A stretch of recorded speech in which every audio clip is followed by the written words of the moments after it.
Hello my family, എല്ലാവർക്കും സുഖമാണെന്ന് കരുതുന്നു. ഇന്ന് ഞാനൊരു പുതിയ റെസിപ്പി കാണിക്കാനാണ് വന്നിട്ടുള്ളത്. എന്താണെന്നല്ലേ, ഇതാണ് ചിക്കൻ പെപ്പർ കറി വയ്ക്കാനാണ് കേട്ടോ. അതിനായിട്ട് നമ്മൾ ചിക്കൻ എടുത്തിട്ടുണ്ട്. അതിനായി ആവശ്യമുള്ള ഇൻഗ്രീഡിയൻസ് എന്തൊക്കെയാണെന്ന് നമുക്ക് നോക്കിയാലോ. വെളുത്തുള്ളി ഇഞ്ചി പേസ്റ്റാണ്, കറിവേപ്പില. ഇതൊക്കെ എന്താണെന്ന് കൂട്ടുകാർക്ക് അറിയാമായിരിക്കുമല്ലോ. സവോള, ചെറിയ ഉള്ളി, തക്കാളി, പച്ചമുളക്, കറിവേപ്പില. പിന്നെ പൊടി ഐറ്റംസായ മല്ലിപ്പൊടി, കുരുമുളക് പൊടി, മഞ്ഞൾപ്പൊടി, ഗരം മസാല പൊടിച്ചത്. കുരുമുളക് കുറച്ചധികം വേണം കേട്ടോ. പിന്നെ നിങ്ങൾക്കെല്ലാവർക്കും അറിയാമല്ലോ, ഇത് തയ്യാറാക്കണമെങ്കിൽ ഓയിൽ വേണമെന്ന്. ഇത് നമ്മൾ എടുത്തിട്ടുള്ളത് വെളിച്ചെണ്ണയാണ് കേട്ടോ. ഇപ്പോൾ നമ്മൾ കറി വയ്ക്കാൻ തയ്യാറായി കഴിഞ്ഞു. പാത്രം അടുപ്പത്ത് വെച്ചു, എണ്ണ ഒഴിച്ചു കൊടുത്തിട്ടുണ്ട്. നമുക്ക് കുറച്ച് ഉലുവ ഇട്ട് കൊടുക്കാം.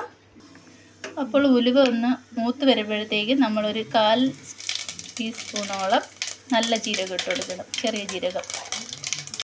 ഒരു മണത്തിന് വേണ്ടി നമ്മൾ കറിവേപ്പില ഇട്ട് കൊടുത്തിട്ടുണ്ട്. ജീരകം മൂത്ത് കഴിയുമ്പോൾ നല്ലൊരു മണം വരും. അതിനുശേഷം നമ്മൾ സവോള ഇട്ട് കൊടുക്കണം. ആദ്യം ഇതൊന്ന് കാണിക്കണം.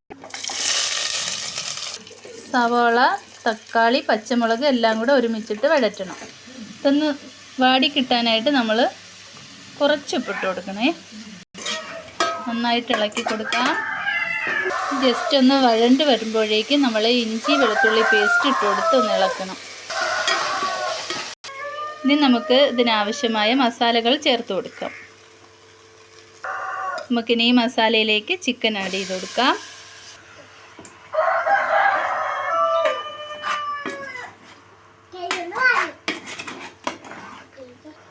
നമ്മളെല്ലാം നന്നായിട്ട് മിക്സ് ചെയ്തിട്ടുണ്ട്. ഇനി ഇതൊന്ന് മൂടി വെച്ച് ആവി വരുന്നത് വരെ വെയിറ്റ് ചെയ്യാം.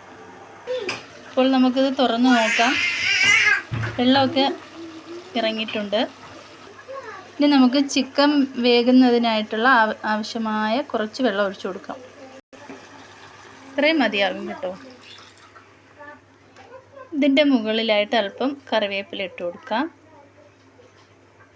ഇനി ഇത് നല്ലോണം ഒന്ന് തിളച്ചൊന്ന് വേവട്ടെ. നമുക്ക് മൂടി വയ്ക്കാം. ഇപ്പോൾ നമ്മുടെ ചിക്കൻ പെപ്പർ കറിയുടെ അവസ്ഥ എന്തായെന്ന് നോക്കാം. വെള്ളമൊക്കെ വറ്റി തുടങ്ങിയിട്ടുണ്ട് കേട്ടോ. ഇനി നമുക്ക് കുറച്ച് കറി മസാല ഇട്ട് കൊടുക്കാം.